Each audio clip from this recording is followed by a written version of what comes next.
This is Rosser Castanado interviewing Kevin VanHook at the November 2018 San Fernando Valley Comic Book Convention. So now, did you have any favorite comic books before you started working on comic books?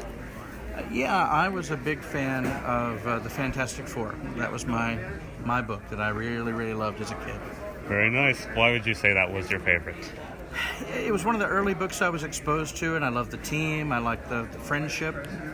I was a big fan of the character The Thing. And so when I got to draw for Marvel Comics when I was 22, they asked me what I wanted to draw. And by that point, I also really loved Daredevil. And I said, I'd love to draw Daredevil. And they said, you can't do Daredevil. What else do you want to do?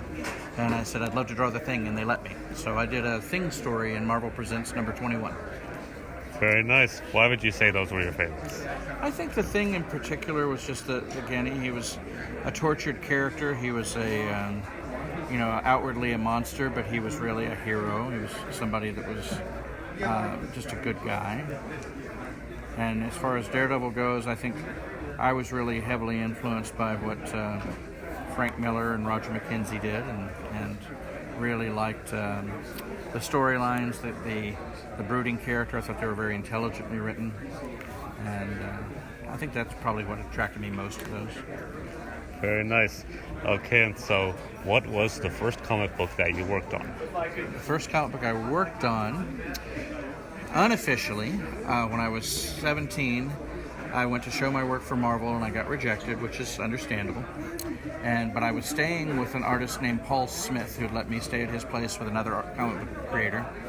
And Paul was drawing the X-Men, and he thought it would be really kind of ironic if I got to draw some background characters in Marvel's most successful title the day they rejected me. So I got to draw some characters in the back of X-Men 170. But the first book that I'm credited for that I did, that came out, was a book called Ninja Bots, which was a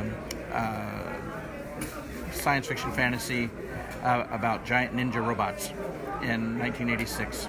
And it came out from Amazing Comics. Cool. What was it like to work on those? That was a lot of fun. Ninja Bots was just a wonderful opportunity. I had been working on creating a character called Jack Frost, and I had taken some sample pages to a comic book convention in Chicago. And one of the people that I was showing my work to had said that he would commit to going ahead and packaging it, which meant he would deal with getting me a publisher and commit to me getting paid and so forth.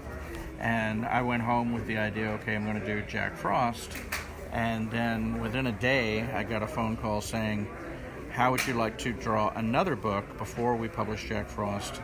And it was Ninja Bots. And so I had pretty much free reign. I got to work with one of my childhood idols, which is a mentor figure of mine, a guy named Roger McKenzie, who had been very helpful and encouraging to me when I was young. And I was penciling and inking it and then kind of co-plotting it. And so I had a lot of freedom to do the kind of work I wanted to do. Very nice. Thank you. And out of all the comic books that you've worked on, which one is your favorite? Well, I'm very partial to Bloodshot because that's what I'm so heavily associated with. But I'm also very fond of the work I did on Superman and Batman versus Vampires and Werewolves. And I got to do that in collaboration with a guy named Tom Mandrake. And he's just a wonderful artist as well.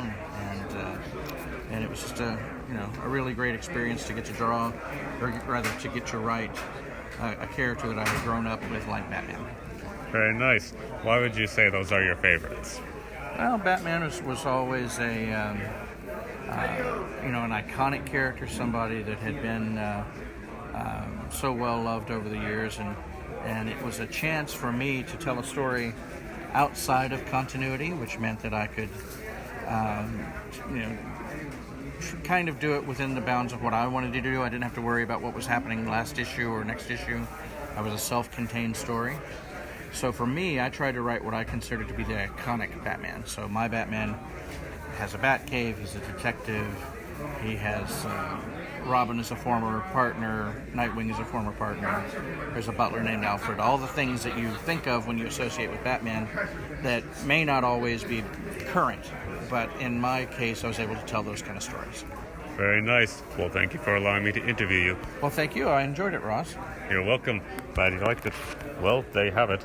That was Ross Castellano interviewing Kevin VanHook at the November 2018 San Fernando Valley Comic Book Convention.